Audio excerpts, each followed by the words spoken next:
Hiya! Welcome to Darren in the studio. Thanks for swinging by for another video. First of all, I wanted to, from the bottom of my heart, I wanted to thank you for your likes, your subscribes, all your messages and stuff like that. I absolutely love getting them. We love getting them here at the studio, and we try our very best to sort of like your messages and reply to you and stuff like that. So thanks for that. If you like what you see on this video, do make sure that you like and subscribe if you haven't already. Hit the bell for notifications, all that kind of stuff. You know the deal by now. Now then, this video is full of mistakes, okay? And we all make mistakes, let's face it. Like, for example, in my other videos, I know that Alice Cooper's Trash album came out in 1989. I just mistakenly said 1987. I also know that Kiss's Revenge album came out in 1992. I just chose to say 1992 once and then twice said 1982. We all make mistakes. And that's what this video is all about. Not just my mistakes, but mistakes that you buy an album, a CD, a record, a cassette. You buy an album, you get it home and you go, how come they made that mistake? How come nobody saw that? What was quality control doing? Heaven knows. Sitting on their bombs, probably. But that's what this video is all about. So I've chosen 10 albums, 10 records in my collection that have glaring mistakes on them and shouldn't really have got past QC. So these are all in alphabetical order. And we're going to start with Steve Harley and Cockney Rebel. Let's put the glasses on. This album is from 1973. It's a CD. I think it's called The Human Menagerie. There you go. That's what it looks like. Steve Harley, Cockney Rebel. Now this album, like I said, came out in 1983 and had a track listing of 10 tracks on it, which are all listed there on the back. Now this is on the BGO label. The BGO label here in the UK are quite popular and famous for reissuing albums with sort of extra tracks, double album, 2 albums on 1 CD, that sort of thing. And this Cockney Rebel album, Steve Harley and Cockney Rebel album, is no different.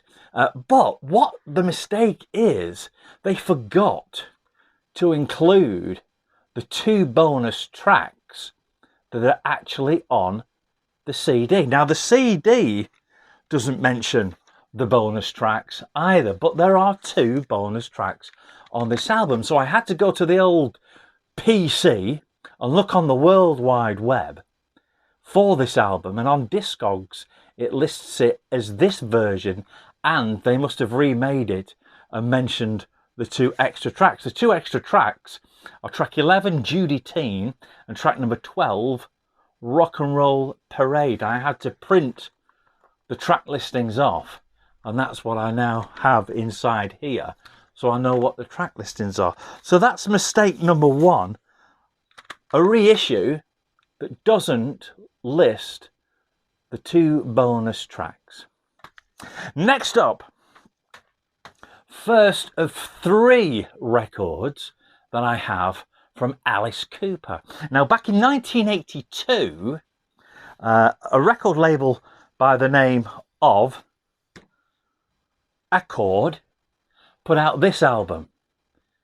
This is Alice Cooper's Rock and Roll Revival, Toronto Rock and Roll Revival 1969. This album means a lot to me.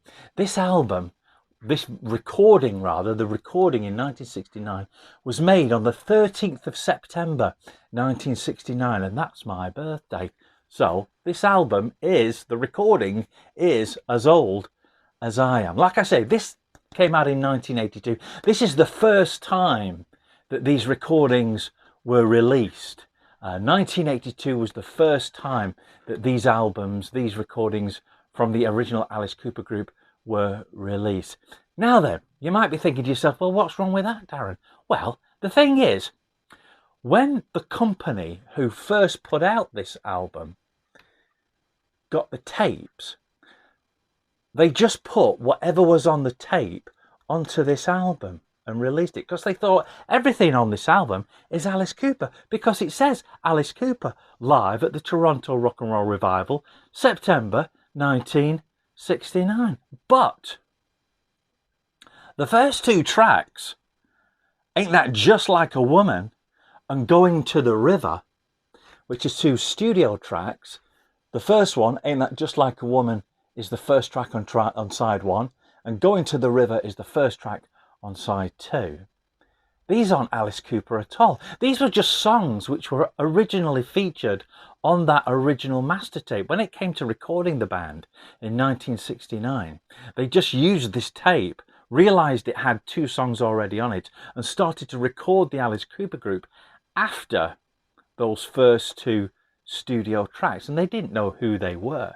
So when this company, years and years later, bought this tape to put this album out, they didn't bother to find out who those original two tracks were that were on this tape. They just thought it was Alice Cooper, and it wasn't. It was a guy called Ronnie Hawkins. Now, Ronnie Hawkins passed away last year, I think, or the year before, and the two tracks featured on this album, Ain't That Just Like a Woman and Going to the River, aren't Alice Cooper at all. They are the 50s, 60s rock and roll singer, Ronnie Hawkins. Now that's a glaring mistake. And this album has been reissued, different titles, different covers, all that kind of stuff, many, many times. And they often still include those two tracks from Ronnie Hawkins. That's a mistake, a glaring mistake. Another Alice Cooper album, 1981. This is one of my favourite Alice Cooper albums anyway. If you've seen my Alice Cooper top 10 albums, you'll know this is in it. This is Special Forces. 1981 this album came out. It's on the Warner Brothers label. But when they were making this album, they gave the record company the tracks that were going to feature on the album. So the record company went ahead and made the cover and put the tracks on the back. But they decided not to include Look at You Over There, Ripping the Sawdust from My Teddy Bear. But the song title is listed here on some of the original versions of the album. This is a nice Canadian pressing from 1981. Alice Cooper's Special Forces. It says it's got Ripping the Sawdust, Look at You Over There, Ripping the Sawdust from My Teddy Bear on it, but it hasn't. It's not labelled on the, it's not featured on the label. The song was actually a demo and can be found on the Life and Crimes of Alice Cooper box set. Another glaring mistake. Where was quality control? We just don't know. So the third of my Alice Cooper albums isn't really a mistake. And it's not an album, sorry, it's a 12-inch single. This came out in 1986. This is Alice Cooper's He's Back, The Man Behind the Mask 12-inch single. This features two tracks on the B-side, $1 Billion Babies, recorded live 1976, and I'm 18, recorded live 1976. Now this isn't a mistake. This is, shall we say, misleading. What they did was, these two tracks, $1 Billion Babies and I'm 18, actually come from the Paris 1981 special that Alice Cooper did, where he re-recorded some songs. They did an entire sort of half-hour special of Alice Cooper, or it could have been an hour. It featured more or less re-recorded versions of some of his classics, and $1 Billion Babies and I'm 18 was one of them. And they were recorded in the studio in Paris, but were never officially released.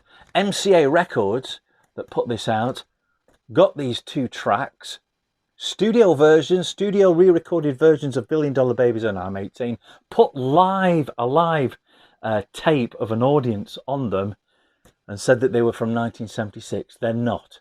These two tracks, $1 Billion Babies and I'm 18, were actually recorded for the 1981 Paris special. Misleading. A lie. This is probably my favourite mistake. Okay? That sounds, there's a song in there somewhere. 1978. This is Paul Stanley's Kiss solo album. You all know I'm a massive Paul Stanley fan. Massive Kiss fan, of course. This is, like I say, the 1978 solo album. This is obviously one of a reissue of it, because it never originally came out in 78 on CD. But the big mistake on this is, if you look on the back, the track titles look quite normal. There's nothing really weird about this, Darren, I hear you saying. But if you look closely, track number 4 is a song called Wouldn't You Like to Know Me? But it's not labelled as Wouldn't You Like to Know Me. On this CD, if you look carefully, it's called Wouldn't You Like Me to Know? Which is totally incorrect. On the CD, it's got Wouldn't You Like to Know Me? But on the back, it's Wouldn't You Like Me to Know? I don't know if this is there were lots and lots of these. I don't know how many of these were pressed with the incorrect back cover. I don't know. But that's a great mistake. Maybe worth money in the future.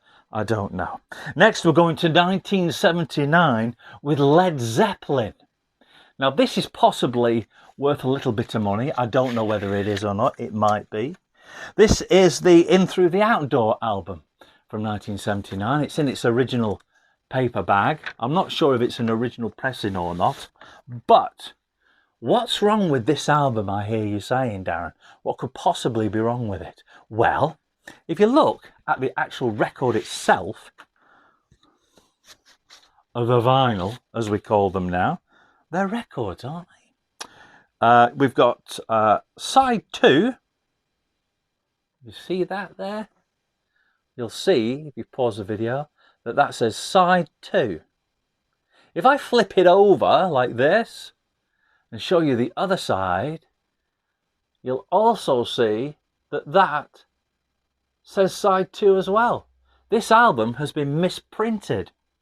It's got 2 side 2 labels on it. Side 1 has a side 2 label and side 2 has a side 2 label. It plays as it should do. It plays both side 1 and side 2 as the record should originally be, but that is a mispress for you. A little wrong label on one of the sides. My next mistake is another misprint, and it's to do with the label. This is John Lennon and Yoko Ono's 1980 album Double Fantasy. Again, this is a nice little Geffen press from Canada. And this album, another one where you've got to take the vinyl out, has got side 2, looks quite normal. But side 1 doesn't look unusual, I hear you say.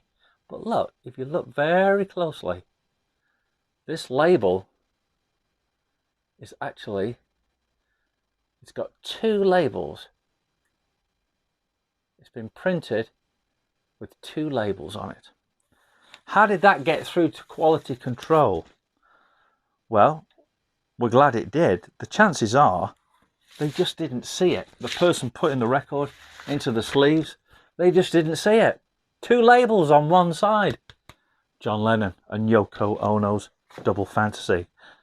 A mispress. This is a good one. I'm not sure whether this is a mistake or whether she meant to do it. Lydia Loveless from 2014. This is her album, which is called Somewhere Else. Lydia Loveless, nice little CD. The thing that's wrong with this, or it could be wrong, she might have meant to do it, is she does a song on here called Chris Isaak, but she spells Chris Isaak's name wrong. On here, she spells Isaac I-S-S-A-K. Chris Isaak spells his name I-S-A-A-K. Chris Isaak, Lydia Loveless. If you get a chance, check Lydia Loveless out. She's superb. My next mistake, another favourite, this one. This is another favourite. 2001, EMI Records put out this. This is Don McLean, the very best of Don McLean, the best of Don McLean. 17 tracks. Got all the good stuff on this one. And you might be thinking to yourself, well, what's wrong with that, Darren? There's nothing wrong with that. The front looks fine, of course. The CD looks absolutely fine. And it is, and it plays superb, and it's a great little album. The only mistake, Don McLean spells his name M-C-L-E-A-N, Mac, and then lean, right? McLean. But on the spine, you will notice that they've spelt it Mac Clean. Mac Clean. That is a mistake. And it got through. I don't know if you can still buy this in this fashion. You probably can. But that's what a budget sort of CD release can sometimes be like, right? Next up, this is the last one. You know I'm always going on about Jim Reeves, right? You know I love Jim Reeves, right? Of course I do. This is an album from 1970. Now this is a reissue of Elvis Presley's Christmas album. I know what you're thinking. You're thinking, Darren, you've just been going on about Jim Reeves. What are you talking about? That's clearly Elvis, not Jim Reeves. Well, this is another mispress. And I bought this online probably a year or two ago. And it was just going for a song, as it will be, because this is a Camden reissue of Elvis's Christmas album from 1970. I'm not sure when Elvis's original Christmas album came out. I know he did do one in the 70s, around 72. But I think the original was possibly early 60s, something like that. Someone will tell me in the comments. Elvis Presley, the Christmas album. But if you look at the record, if you look at the vinyl, they're records. We've got, now side 2 correctly says Elvis Presley, the Christmas album. Great. But check out side 1, people. This is where it gets really great. I mentioned Jim Reeves, right? Well, this is where he comes into it. Side 1 has the incorrect label of the 12 Songs of Christmas, which was Jim Reeves's Christmas album from 1963. It actually plays correctly, this. It plays as Elvis Presley's Christmas album, but it's been mispressed with a Jim Reeves label on it. Jim Reeves's Christmas album was, like I said, 1963. This is a repress of Elvis's album with a mistake, the wrong label, from 1970. That's it. That's my 10 mistakes. Now then, if you've noticed a mistake that I've just made throughout these last sort of 19 minutes or so, then let me know at the bottom, because I'm always making them. You know that. It's the reason sometimes I think you pop round, because you just say to yourself, I know he's going to make a mistake. I've got to see Daz make another mistake and comment on it. So get on your little computers and do your Kermit the Frog bests. Anyway, thanks for swinging around. We'll see you again for another video very, very soon. Like I say, don't forget to like, subscribe, hit the bell for notifications, all that kind of stuff. And we'll see you again soon for another video. Look after yourselves, look after each other. All right, adios. Stop making them mistakes.